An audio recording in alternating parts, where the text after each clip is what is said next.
relation to the God. God is the immortal nature of man. Actually, actually, the immortal nature of man is God. Likewise, the immortal nature of woman, that is a goddess. God and goddess.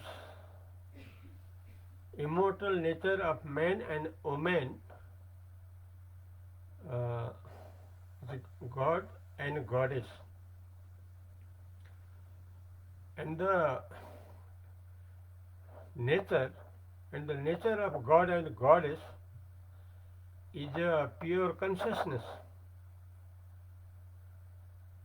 The immortal nature of the God and goddess is exactly pure consciousness. Pure consciousness uh, is the word of always salvation. Pure consciousness, this is the word according immortal salvation.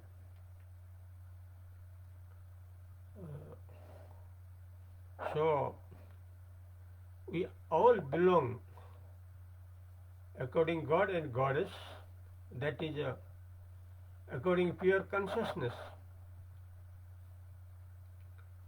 that is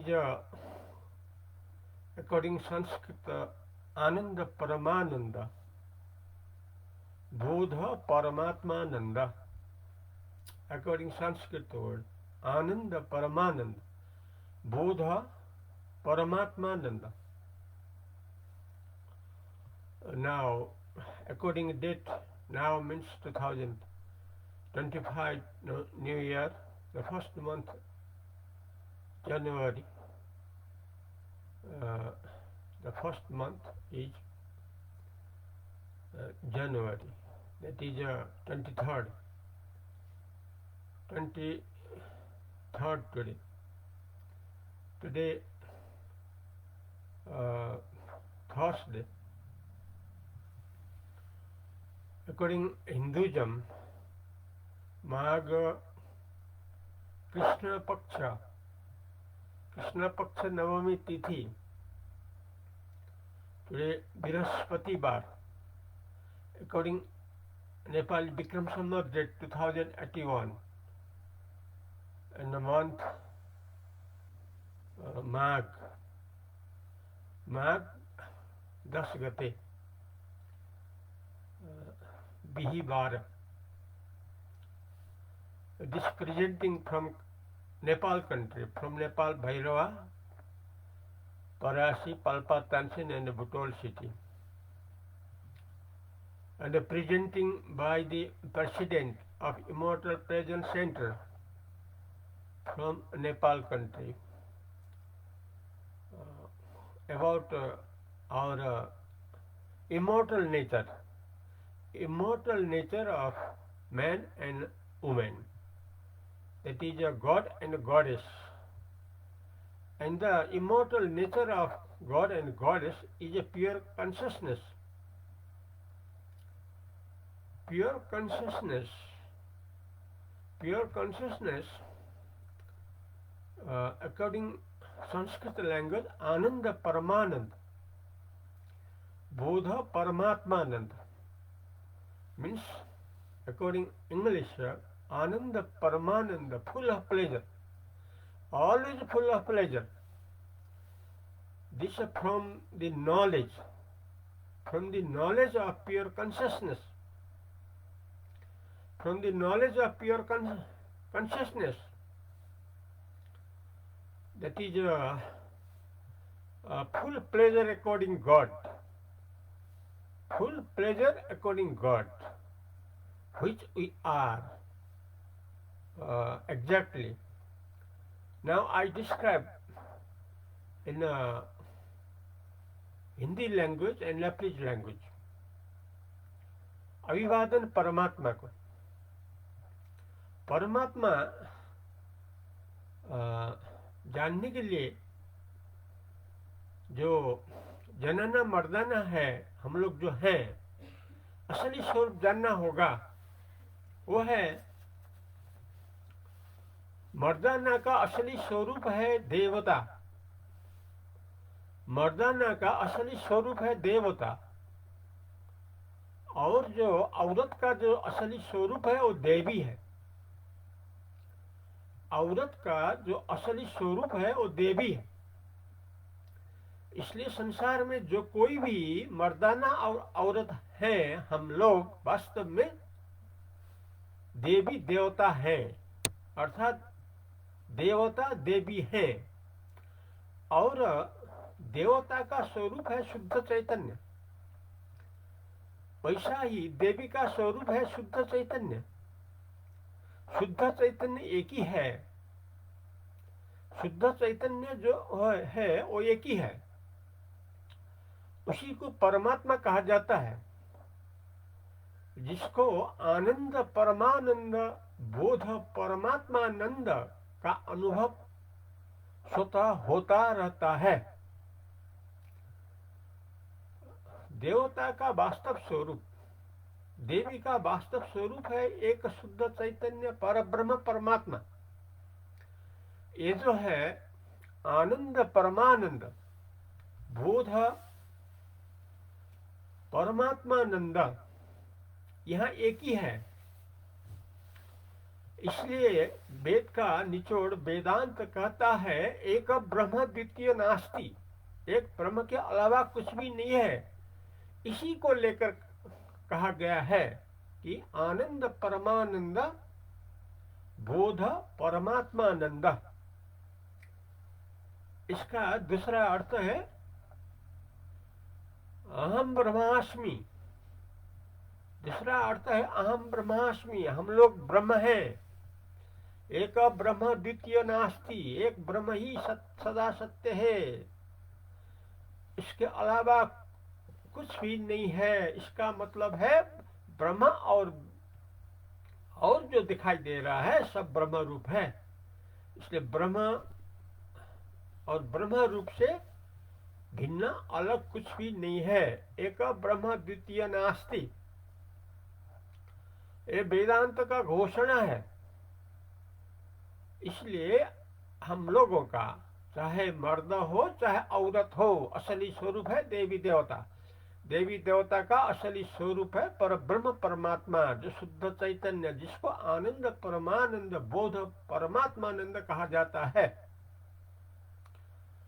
यह है भगवान शिव का कहना, भगवान राम का कहना, भगवान कृष्ण का कहना। तात्पर्य यह है, गीता का तात्पर्य यही है, वेद वेदांत का तात्पर्य यही है, प्रथम जगत गुरु शंकराचार्य का तात्पर्य यही है, 18 पुराणों का तात्पर्य यही है।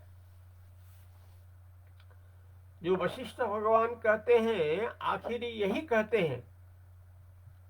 जो अष्टावक्र दत्तात्रेय आदि विश्वगुरु कहते हैं, जो प्राचीन वेद व्यास अर्वाचीन क्षितिज गुरु जो कहते हैं, यही कहते हैं कि सभी का स्वरूप क्या है, अनुभूति के रूप में आनंद परमानंद बोध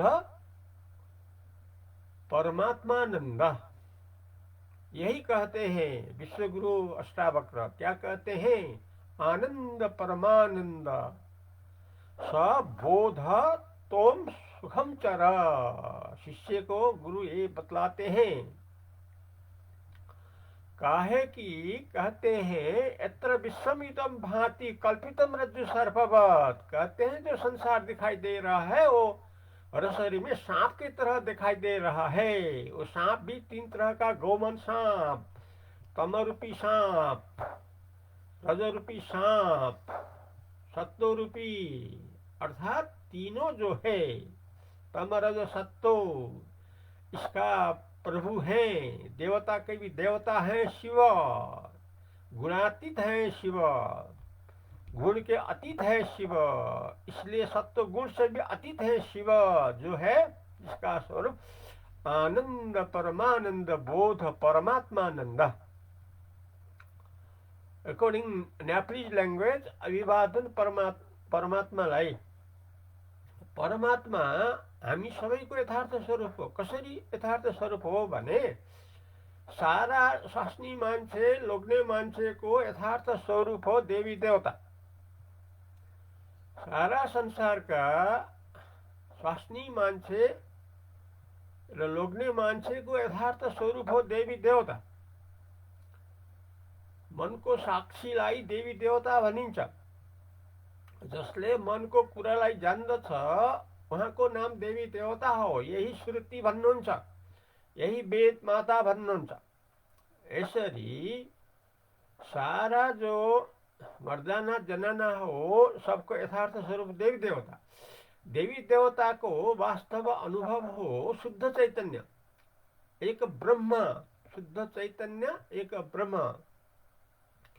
शुद्ध चैतन्य ब्रह्म को अनुभूति वाक्य हो आनंद परमानंद बोध परमात्मानंद। यसरी अनुभूति भइरहनु हो सारा संसारका हामीहरूको साक्षात मोक्षको स्थिति, मुक्तिको स्थिति। यथार्थ हो यो, यसमा कुनै संशय छैन। यसैले श्रद्धापूर्वक यसलाई लिनुबाट संसारका हामी सबैको परम कल्याण हुन्छ। त्यो परम कल्याण हो आनन्द परमानन्द बोध परमात्मानन्द रूपले सधैँ रहिरहन सकिरहनु।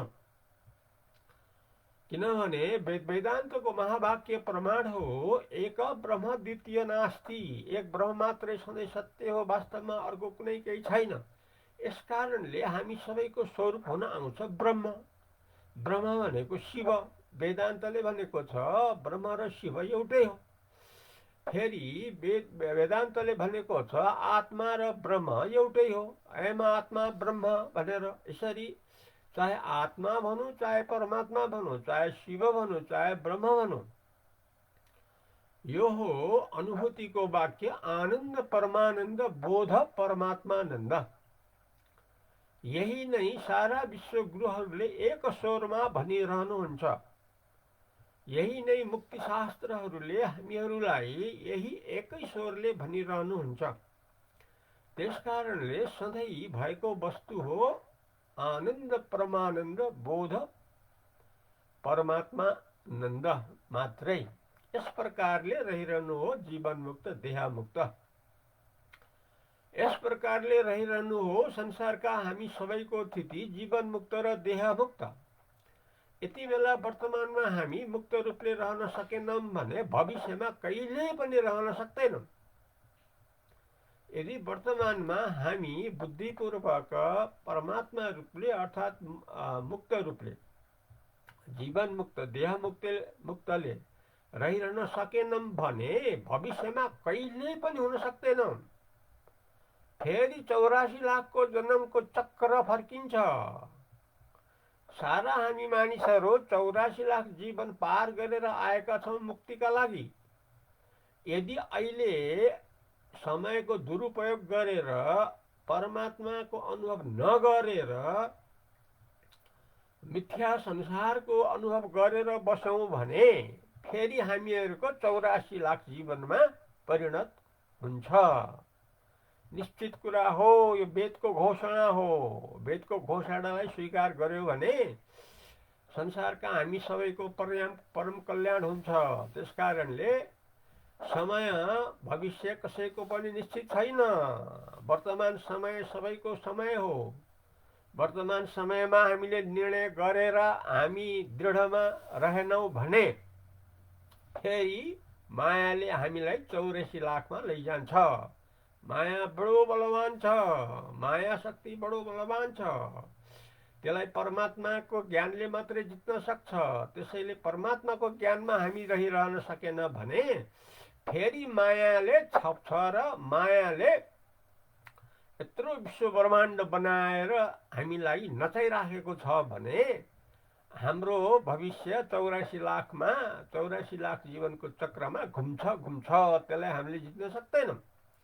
किनभने परमात्मालाई बिर्सियो भने मायाको शक्ति अत्यन्त कडा छ। उदाहरण हो, यत्रो विश्व ब्रह्माण्ड बनाएको छ, जबकि यो यथार्थ जादु हो, मायाको जादु हो। यसलाई जित्न सक्छ परमात्माको ज्ञानले मात्रै, गीताको ज्ञानले मात्रै, विश्वगुरुहरूको उपदेशले मात्रै। त्यसैले यथार्थ उपाय हो आनन्द परमानन्द बोध, परमात्मा आनन्द आफू हो भनिकन यसको साक्षात अनुभूति गरेर रहिरहनु। त्यसकारणले मानिसको यथार्थ स्वरूप हो देवी देवता, देवी देवताको यथार्थ स्वरूप हो शुद्ध चैतन्य परब्रह्म परमात्मा। त्यहाँ एक मात्रै छ, दोस्रो कहीँ केही छैन। एक ब्रह्म द्वितीय नास्ति। त्यसकारणले भन्नुहुन्छ प्रथम जगतगुरु शङ्कराचार्य के भन्नुहुन्छ, रात दिन हामीले शिव तत्त्वको याद गरिरहनुपर्छ। अहर्निशं किं परिचिन्तनीयम् संसार मिथ्यात्व शिवात्म तत्त्वम्। हरि ओम तत्सत्।